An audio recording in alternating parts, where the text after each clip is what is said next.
Bootleg. Okay, Rabbi, let's get started. Where you can smell the end of Bava Basra.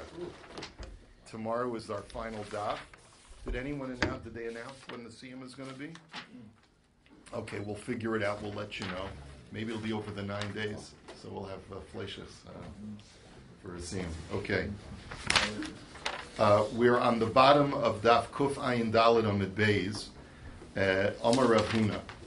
And there's a lot of, really, the very few last blot of this Maseches sort of recap some of the foundational halachas of the laws of Karka, the laws of Shibud, the laws of Yerusha. A lot of them are just recapped over here to tell us the final halacha. So, Amar Rav Huna, it's 5 lines from the bottom. Shchiv meira shehikdish kol nechasa va'amar mana leploni biyadi ne'eman. Why? Chazak ein adam osa kinunya al hekdish. If a person's on his deathbed and he says, I'm hereby make hekdish all of my assets, all of my property, but I owe Ploni $1,000. He tells that to Hekdish. Hekdish, if you're going to take over my assets, please pay Ploni $1,000 that I owe him. So he's believed. Why? Because a person would not play games and deceive Hekdish. So Maskef lo Rav Nachman v'chiyada mosa kinunya al banav. So Rav Nachman challenged that. It would seem that if a person's not going to play games with Hekdish, he's not going to play games with his own children on his deathbed. And yet we see that we don't always believe a person if he says something like that when it comes to his children, because the Rav Shmuel Damri to Ravayu, Shchiv meira shomer mona leploni biyadi, Amar tenu nosnin, Lomar tenu ein nosnin. Because Rav and Shmuel both say, thank you, Charlie. Mazel tov, Mazel tov. In honor, actually, I'm sponsoring today in honor of Gil. Thank you, Mazel tov. We should build a bayit neman b'Yisrael. We should get a latte instead. Okay, so if a Shchiv meira tells his sons on his deathbed, I owe Ploni $100, so you don't automatically have to, the kids don't automatically have to give Ploni $100. It depends. If he says explicitly give him $100, then they give him. But if he didn't say give, he just says, I owe Ploni $100, then they don't give him. So Alma, Adam Asoy Shalo Lahasbi'a et Banav. That's the word, Lahasbi'a. We sometimes see that what a person will do is that he doesn't want to make his children look wealthy. Meaning, kids, I know you're about to inherit a big estate, but I don't want you to think it's such a big estate. I want you to know that part of it is a debt. It's owed to other people. It's encumbered to other people. Now, why would a person do that? Could be a number of reasons. It could be he wants to keep his kids humble, wants them to continue schwitzing and work for a living. Like a lot of wealthy people, they say, I have billions and billions of dollars, but I'm only giving my kids $1 million each, in the Yerusha, right? Because they don't want the kids to feel like they don't have to work. It could be maybe he doesn't want them to think that he didn't give tzedakah during his lifetime. That's what the Rashash says. So there could be a number of reasons why a person may give the impression that he's in debt when he's really not. So hachanami adam asu shalola hasbi'a et atzmo. So it could also be that a person may be giving that impression to Hekdish. How do you know for sure that the Hekdish? How does Hekdish know for sure that they should give that money to Ploni? So the Gemara answers ki kamer Rav Huna hasam denakit shtara. So the answer is because Rav Huna's halacha when he says I give everything to Hekdish and Hekdish please give, or I owe $1,000 to Ploni, really it's because Ploni is holding a shtar. He's holding a promissory note that says that the decedent owes me $1,000. That's why, putting those two together, we assume that he was being serious. So wait a minute. Michlal de Rav Shmuel de lo nakit shtara. So that seems to imply that Rav and Shmuel's case is where the father tells his kids, and the person that he's talking about does not have a note. Well, Amar Tenu Nostin Milva Al Peha Rav Shmuel Darmi to Rabbi Milva Peno Velomina Yorshim Velomina Alakuchas. But wait a minute. Well, then why should they have any obligation to pay? Because we know that once a person dies, the children no longer have any obligation to pay back his debts if they were done only orally, if the debts were only generated orally without a shtar. Here we're talking about a case that there's no shtar. And if the father just simply said, give the money to Ploni, why should that be enough to force the Yasomim, to force the orphans, to force the heirs to have to pay the debt? There's an important Rashbam on Kuf Ayin Dalet Amud Aleph where he talks about the reasons for why Yorshim don't have to pay their father's debts if they're oral debts, either because they're too young and you have to wait till they grow up, or even when they grew up, maybe, who knows, maybe the father made alternate arrangements. Here, it's a little bit harder to make that argument, but the bottom line is if Chazal made a policy that Yorshim don't have to pay oral debts, then why should these kids have to pay the oral debt even when the father told them to? So Ella Omar Rav Nachman Idi ve'idi denakit shtara below kasha ha de mikuyam ha de lo mikuyam. So Rav Nachman says you're right. You have to say that Rabbi Shmuel's halacha, which obligates them halachically to pay back their father's debt, must be when there's a promissory note also. But the difference between the two, in the case of Hektish, not only is there a note, but it's a note that has a henpick, that has a stempel, a certification from a Beis Din. So it's ironclad, does not require any further verification. The promissory note that is being dealt with in the case of Rav and Shmuel, where the Shchiv Meirah is telling his kids, give the money to Ploni, is where there is no henpick. There's a promissory note, the decedent acknowledges it, and therefore it works like this. Amar tenu kiyamei l'shtari.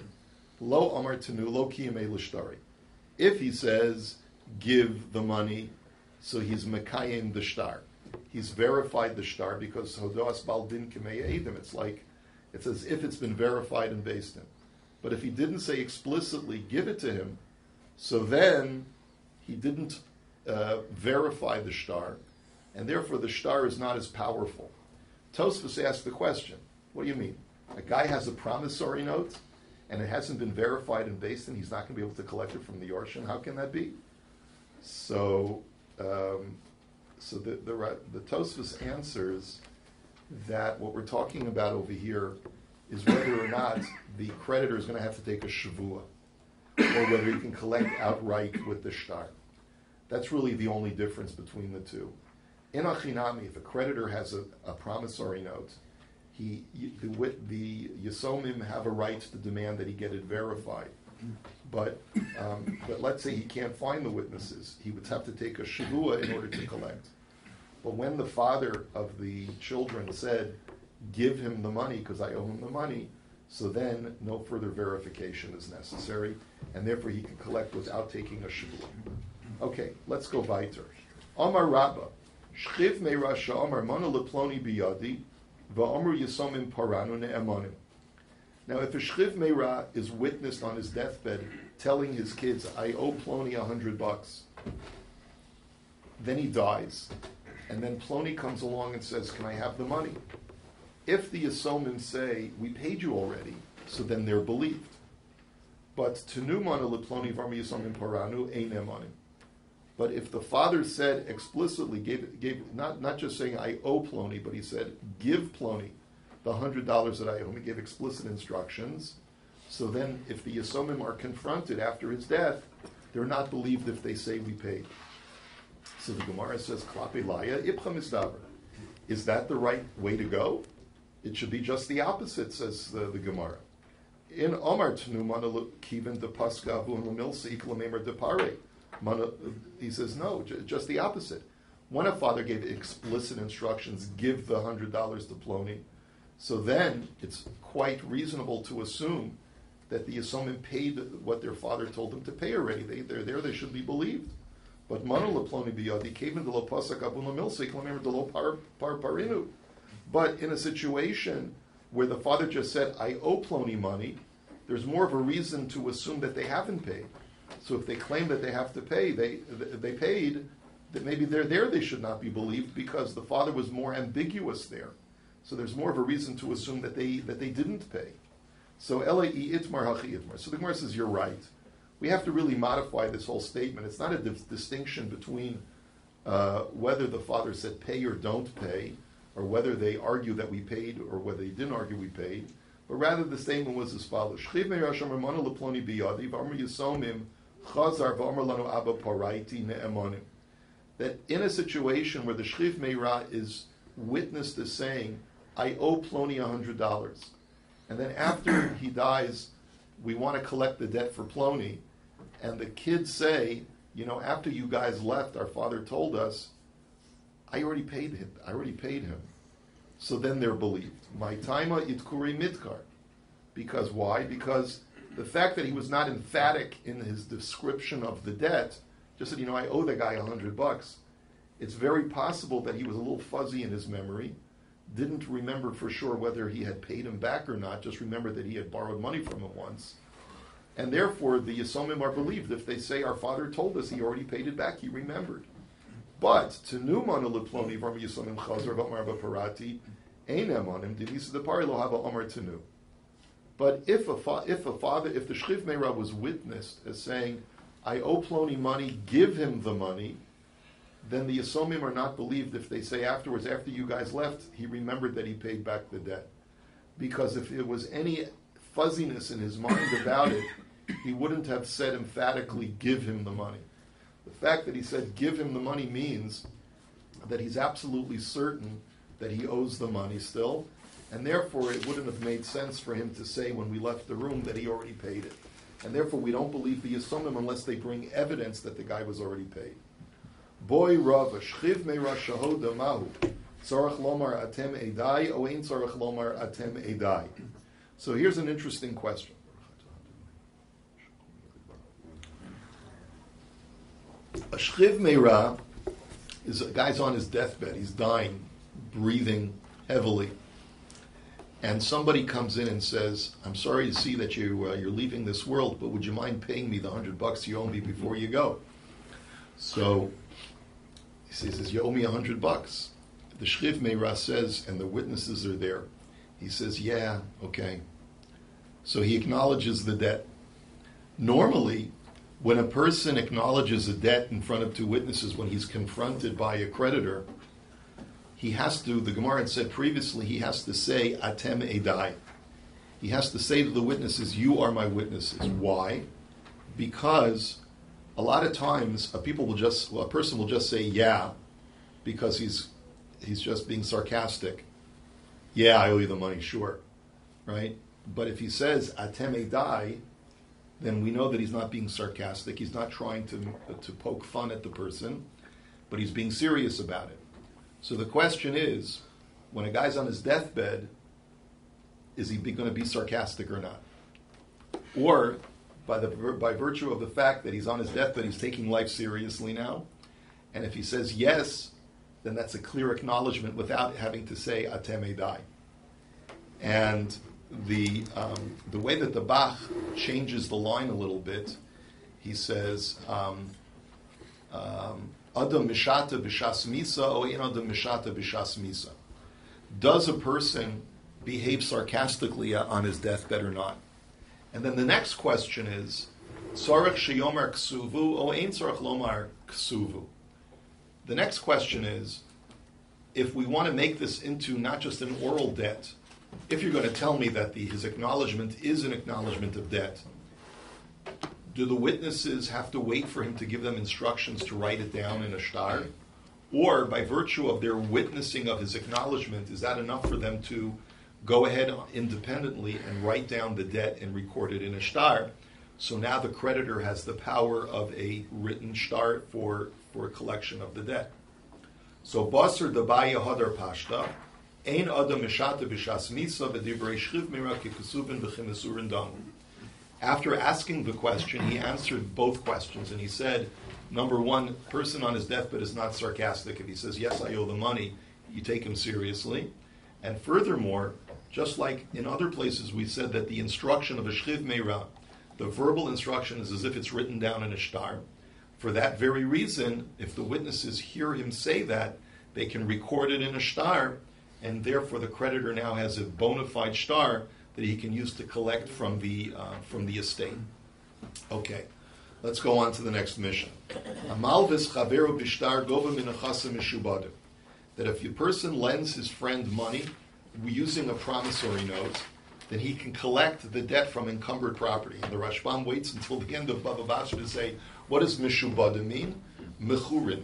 It means that it's been sold already. In other words, if the debtor, the borrower, doesn't have a penny to his name because he sold off all his property after he borrowed the money, the creditor can collect from the property that was already sold.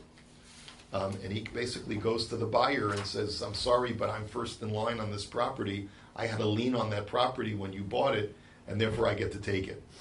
But al yedei eidim goyvim min chasim b'nei chorim.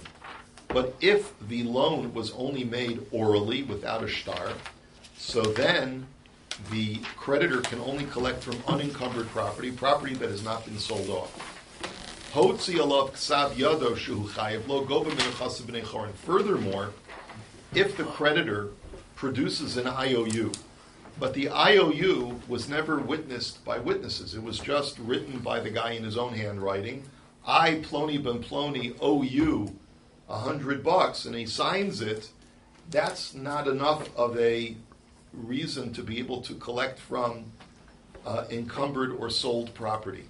And the reason is, as we'll see in the Gemara, the only reason why a creditor can collect from sold property is because the buyer should have done a title search. He should have investigated it, and to find out whether the guy who's selling him this property has any outstanding debts.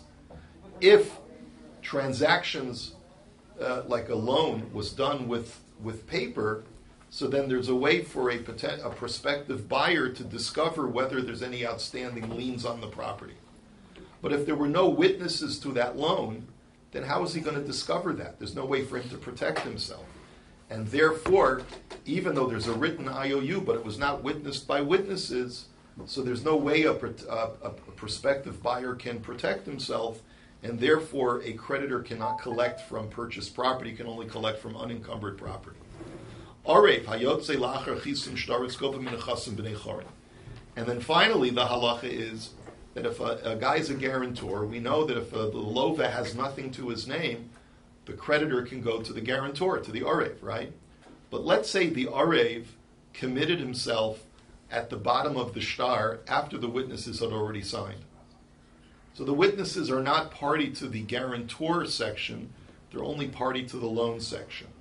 So the halacha is that the creditor cannot collect from the arev's encumbered property, because there too, anyone who's going to buy property from the arev has no way of investigating to discover that he's already has a lien on his property because it was never witnessed.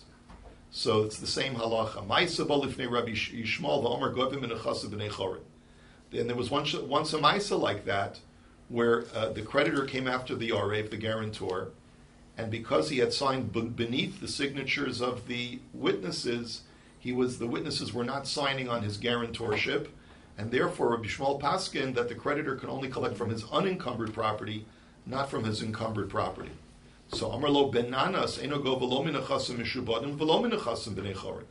But benanas came along. You have benanas in Pirkei Avos. He says no, you can't collect anything from that arev, even his unencumbered property that's in his backyard. So Amar lo lama. So Rabbi Shmuel said, why not? So Amar lo harei hachonik es echad b'shuk u'metzo chaveru v'amar lo ahanach lo v'ani eten lecha pater shalom manaso hilveu. He says, because the arev's commitment is all after the fact. By analogy, let's say I see a guy in the shuk choking another guy. Why is he choking him? Because he's trying to get the money that the guy owes him.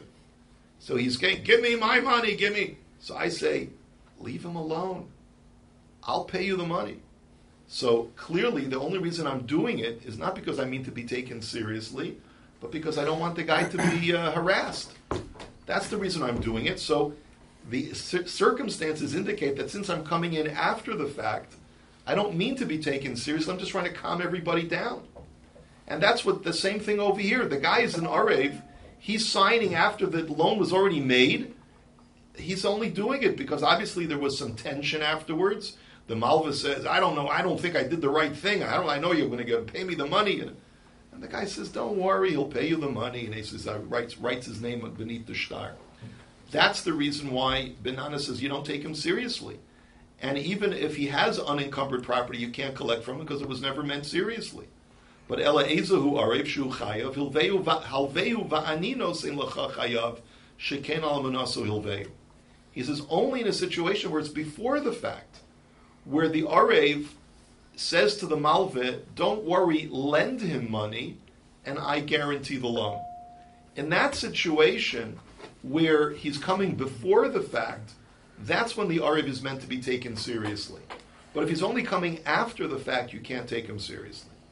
Va'amar Rabbi Yishmael harotza sheyachkim yasuk b'dini mamis. A good Mishnah to end Bava Basra on. Rabbi Yishmael says if a person wishes to become wise, he should engage in the laws of mamonis and monetary law. She'ein lecha mikzoa b'Torah gadol mehen. There is no subject in all of Torah that is larger in the fact that it's more complex, complicated, diverse. Vehein kemayin hanoveya. It's like a flowing wellspring. It's constantly, there's always new cases. That's why lawyers get paid so much money. There's always new cases for them to do.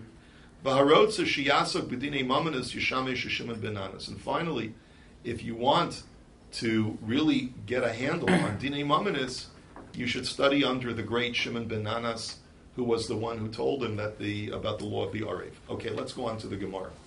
Amar Ula, Devar Torah echad milva b'shtar v'echad milva alpeh goyvim menachasim mishubadim. A very yesodistic machlokes. This whole concept of shibud nechasim, that I can have a lien on someone else's property if they owe me money, is that a biblical concept or is that a rabbinic concept? So Ula says it's a biblical concept, and the Rashbam says it's based on the pasuk that the Torah says Yotzi Eilecha Ha'avot Hachutza.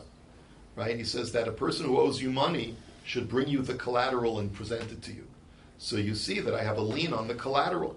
It's mamash a lien that the Torah generates. But my time is Shibuda Deoraisa. So therefore, really, Midioraisa says Ula, it doesn't matter whether the loan is written or whether the loan is oral. There is always a lien on the person's property because Shibud is Deoraisa. Ve'elamatam amru milva al pe'eno go ve'elam menachasim b'nei chorin mishum pseida delukuchos. Well, then why did the rabbis negate the biblical lien that exists on an oral loan? Why did they say that you can't collect on it? So the answer is because they didn't want buyers to lose money. How can a buyer protect himself from an existing lien on a property if it was never recorded in a shtar? Buyers won't buy property. There's no way for them to protect themselves from someone coming along and saying, I had a lien on that property. How was I supposed to know? So therefore, the rabbis, using their power of Hefker based in Hefker, were able to be mafkia, to remove a lien that exists biblically. So ihachi milva b'shtar nami, hasam inu ninu de'afsidu anafshai. So then why didn't they remove the lien when the loan is recorded in a shtar? The answer is because they're the buyer caveat emptor. The buyer should have been more careful because since the loan was recorded in the shtar, you had the wherewithal to discover the loan. You had the wherewithal to discover the lien. And the fact that you didn't means that you lost, you were irresponsible and you lost out on your own. Virabba Omar, that's Ula's position, that liens are biblical. But Virabba Omar Dvar Torah Echad Milva Bishtar Becha Milva Alpeh Eno Goyve Ela Min Achasim B'nei Chorim My Tam Shibud Olav Deoraisa. He says no. The whole institution of a lien, that whole concept is a rabbinic invention. It's not biblical, and therefore really midioraisa, whether a loan is made orally or on paper, if the lovid defaults, really biblically you don't have a right to collect from his property. So umatam amru milva bishtar gova min achasim mishubadim kadei shelo tinol delas bifnei lovin. So then why did the rabbis invent the concept of a lien on property? So as not to disincentivize people from lending money. If a person does not have any security, any protection when he makes a loan, people won't lend money. So therefore the rabbis invented the concept of liens on real estate so that anyone who lends money will feel secure in the loan. So ihachi milva al penami. So then why didn't they make the accommodation for oral loans? Why only on written loans? So hasam les lekala. The answer is because we need to protect the buyers. We have to protect lenders, but we also have to protect people who purchase real estate. How's a guy who wants to purchase real estate supposed to know that the lien exists unless it's recorded in paper? And that's why they only allowed this lien to exist on paper loans, not on oral loans. Umi Omer Rabba Hachi, so you're telling me that Rabba holds that liens only are midrabanan. But wait a minute, V'ha'amar Rabba gavo karka yeshlo gavo mos ein lo. So there's a discussion in another Gemara in Bava Kama that is it Bava Kama? I don't remember. It's in Bava Basra and Yesh Nochlin. It says the following. It says that we know that a firstborn, when he inherits from his father, gets a double portion. But the firstborn only gets a double portion in the property that the father owns at the time of his death. If the father's estate acquires property after the death, so then the Bechor only gets a single portion, he doesn't get a double portion. So what happens if the father at the time of his death was a creditor? He was owed money. And then the payment is made. So does the Bechor get a double portion in that or not? So the Rabbah had said, commenting on what the Bnei Ma'arava had said, the Bnei Eretz Yisrael had said, yes, the Bechor gets the double portion in the collection of that debt. Why? Because it's as if the father had already collected it at the time of his death. But Rabbah qualified that, and he said, that's only true with real estate, because real estate, there's a lien on it, and therefore it's as if it's already in the father's possession at the time of his death. But if the loan is being collected from cash or chattel, then the Bechor does not get a double portion in that, because it was not part of the father's estate at the time of his death. So the Gemara now says, what do you see from this? You see that Rabbah holds that liens are midioraisa, because otherwise how could he say that the Bechor gets a double portion based purely on a lien, if lien is a rabbinic invention? So the Gemara says, by the way, the Rashbam has a totally different girsa in the next 2 or 3 lines, but we're going to go with the girsa that appears in front of us. So maybe you'll suggest, okay, so just switch the opinions. Rabbah holds that a shibud works biblically, and Ula is the one who says it only works rabbinically. The Gemara says you can't say that because V'hamar Ula devar Torah bal choiv dinei b'ziboris. But Ula was quoted as saying that when a creditor has a lien, his lien midioraisa is on the ziboris, is on the lower quality of real estate. So Ula has been quoted as saying that the creditor has a lien midioraisa, a biblical lien. So Ula clearly holds that there's a biblical lien. So the Gemara says you have to say that Rabba Taima de B'nei Ma'arava Kalmar V'leilo Svirale. So to answer this question, we have to conclude that Rabba himself personally holds that liens do not work biblically at all. It's a rabbinic invention. When he was talking about a Bechor being entitled to collect a double portion from real estate, he was commenting on the Shita of the Bnei Eretz Yisrael. He says, you rabbis from Eretz Yisrael hold that a lien works biblically, and that's why you said that a Bechor gets to collect a double portion. But L'shitaschem, according to your opinion, that's only when the loan is being collected from real estate and not from cash. Because according to your Shita, it's because of the lien. The lien only works according to you on real estate, not on cash. And therefore, what you mean to say is that he only gets a double portion if the loan is collected from real estate. I, however, Rabba personally hold that the Bechor doesn't get a double portion even in real estate, because it wasn't part of the estate of the decedent when the guy died, and therefore the Bechor doesn't get a double portion in it at all. Because I hold that liens do not work midiorais, they're only a rabbinic invention. Now, to just wrap things up, which will be the last part of Bava Basra, Rav Ushmol da'amri to Ravayo milva al peh eno goy velo min hayorshim velo min halakuchas. That Rav and Shmuel both hold that an oral loan that is not recorded in paper, so we said you can't use that to collect from encumbered property. If the lover's property was already sold, then an oral creditor cannot collect on that. Okay, he can't go to the buyer. But it's also that if the lover dies, the creditor cannot go to the Yorshim and demand payment because he doesn't have paper to prove the debt. And like the Rashbam had said on Kuf Ayin Daled, who knows? Maybe the father had stashed away money and already taken care of the creditor, unbeknownst to the Yarshim. They don't have any way of knowing, and therefore, unless you bring written proof that we owe the money, we have no obligation to pay you off. And what's the reason? My time is shibud alav deoraisa. And the reason why you can't coerce either a buyer or an heir to pay off the debt is because the lien is only a rabbinic invention, and the rabbis did not extend the lien to apply to buyers or to heirs in a case where the loan is not recorded in a shtar. But Rabbi Yochanan and Rabbi Shimon ben Lakish Tarmi to Ravayu, milva al peh goiva bein min hayarshim and bein min halakuchos. But they say that no, we hold that even an oral debt can collect from heirs. The Rashash changes the girsa. He says milva al peh goiva bein min hayarshim or gova min hayarshim velo min halakuchos. He changes the girsa to say that Rabbi Yochanan and Rabbi Shimon hold that they can collect using an oral debt from the Yisomim, because basically the creditor, as long as he can prove that the debt has not been paid and that there was such a debt, the Yisomim have to pay him because the guy has a shibud. And that shibud continues, it's on the property.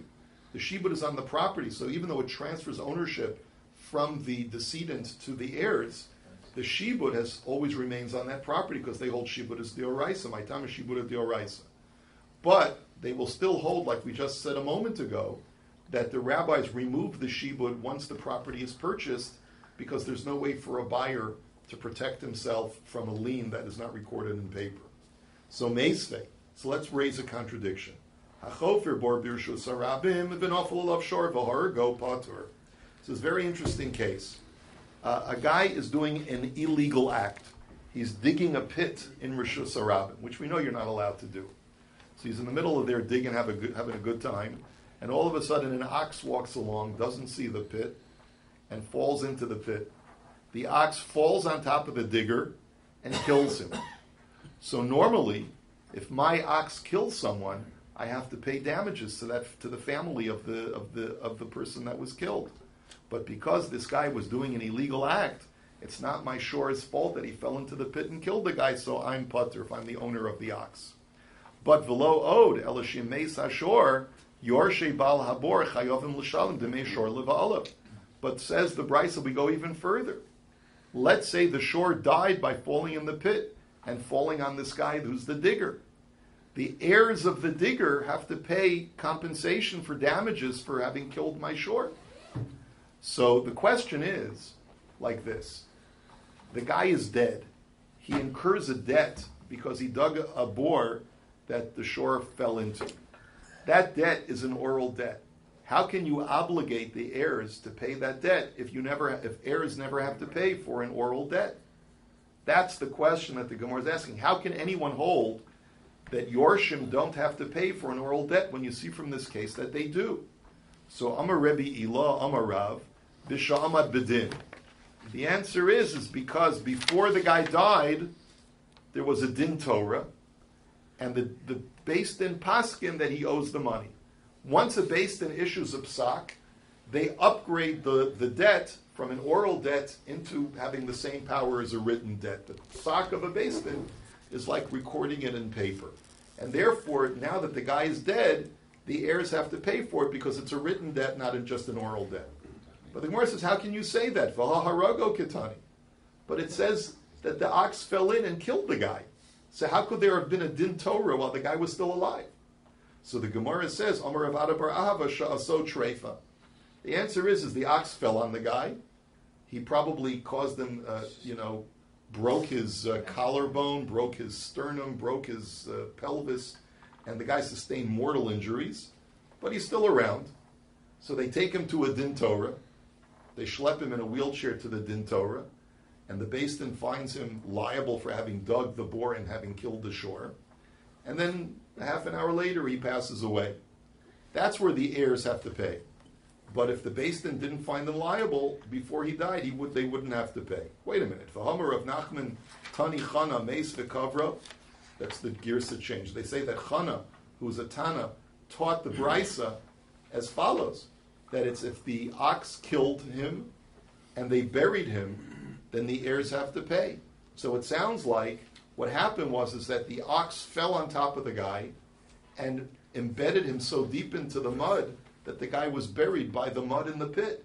So there's no way to pull him out there and make a din Torah. He's dead and buried, right? So how can you tell me that there was a din Torah? So the Gemara says, Hasam diyasvu dayane apuma debira v'chiyavuhu. As he was dying, you had dayanim standing over the rim of the pit, saying, "Oh, and by the way, before you die, your estate has to pay for the death of the short." So that's what we're talking about over there. So in Achinami, you could potentially hold that if it's just an oral debt, the Yisomim don't have to pay. Amar Rav Papa Hilchasam Milva Al Peh Goyva Min Hayorshim Ve'eno Goyva Min Halakuchos. And Rav Papa says the final halacha, despite the fact that there's a machlokes, but we paskin that an oral debt can collect from the Yorshim. And again, I refer you to the Rashbam on Kuf Ayin Daled Amad Aleph. He says that's really how we paskin. He says especially Bizman Hazeh, where most loans are not recorded in a shtar. Most loans are not tied legally to real estate. There, the Yorshim do have an obligation to pay back their father's debt, even if there was no recording in a shtar, and even if there was no lien on real estate, the Yorshim still have to pay it back. But the Eino Goyva Min Halakuchos. But they don't collect an oral debt. A creditor cannot collect from a buyer of the Lova's real estate, again, because we need to protect buyers. Gova min ha-yorshim kidei shalotino delas b'fnei Lovan ve'no gova min halakuchos delas leikala. And the Gemara just speaks it out. The reason why the rabbis instituted that you collect from Yorshim is because we need to protect people who want to lend money. If a guy is faced with lending money, but he's got to worry that maybe the debtor will die before I can collect the debt, he's not going to want to lend money. So we have to offer him protection. Don't worry, if he dies before he pays you back, you can collect from his heirs. But as far as collecting money from encumbered property that's already been sold off, that we don't do, because we have to also not only worry about a lender, but we have to worry about people who purchase property. And if it's just an oral debt, we have to protect the buyers who have no way of knowing about a debt that was generated orally. So if a creditor really wants to protect himself, he has to record the debt in a shtar, and that way the buyer will be able, a prospective buyer will be able to protect himself from purchasing a property with a lien on it. Okay, we'll hold it here for today. We'll finish the Mirz Hashem Bava Basra tomorrow. Everyone get your Sanhedrins ready. Rabbi Chanan ben Akash Shalom Eratza Rabbi Baruch Hu B'Zachas L'Yisrael Leviach Chiv Lam Torah Mitzvah Shneimar Adonai Chafetz L'man Tzidko Yagil Torah V'Yadir. Amen. Amadi Bracha Sed Hussein Chai Echon Yom Echon Chai Echol Beis Yisrael Ba'Gala B'Zman Karib Imru Amen. Shnei Rabbi Barach, Bishtabach, Bispar, Bisramam, Bisnase, Bisadar, Bisaleh, Bisalal, Shmei, Dekutsha, Berihu, Laela, Minkol, Bechasa, Vishirasa, Tushbachasa, Venechamasa, Gamiram, Be'alma, Bimroame, Yisrael, Rabbanan, Bal Tamidehan, Bal Kol Tamidehan, Bal Koman Daski, Baraisa, Diva Asra, Dein, Diva Kol Asar, Basar. Yehilahon Lachon Shkom Rabba Chinu V'Chista V'Rachamin V'Chayin Arifin Zoner V'Yichei V'Kadu V'Kadu Aburon V'Yishmaya V'Ara V'Yimru Amen Yehi Shlom Rabba V'Yishmaya V'Chaim Tovim L'Inu B'Ako Yisrael V'Yimru Amen V'Oseh Shalom V'Rama V'Rachel Yaseh Shalom L'Inu B'Ako Yisrael Amen. There was an interesting Rashbam I read where he talks about, here we don't really own land, because he's talking about Europe in the Middle Ages. Do you know if the Sephardi poskim had a different attitude? I don't know what the story was. I haven't researched it, but it's a good question. I don't know. I really don't know what the situation was.